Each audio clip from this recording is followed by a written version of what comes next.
আমার ভাইয়ের হাতের সবচেয়ে সুন্দর উপহার প্রাকৃতিক লিপস্টিক। প্রথমেই সে জঙ্গলের টাটকা মৌমাছির চাক কেটে আনে, তারপর একটি পাত্রে দিয়ে কম আঁচে গরম করে, যাতে মোম ধীরে ধীরে গলে যায় এবং ভেতরের অশুদ্ধি বনি আলাদা হয়ে যায়।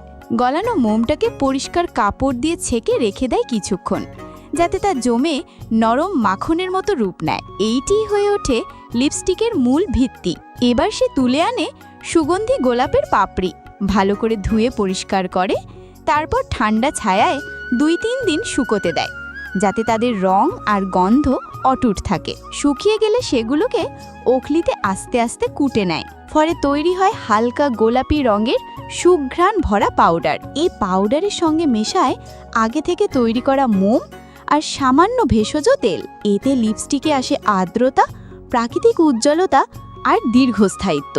তারপর মিশ্রণটিকে আবার হালকা আঁচে গরম করে, যাতে সব উপাদান ভালোভাবে একসাথে মিশে যায়। এখন বড় যত্ন করে সেই মিশ্রণ ছোট ছোট ছাঁচে ঢেলে 24 ঘন্টা রেখে দেয় সেট হওয়ার জন্য। সময় শেষে গড়ে ওঠে একেবারে শক্ত, টেকসই আর প্রাকৃতিক লিপস্টিক। শেষে দেয় সামান্য ফিনিশিং, যাতে লিপস্টিক একেবারে মসৃণ আর দেখতেও একদম প্রফেশনাল লাগে।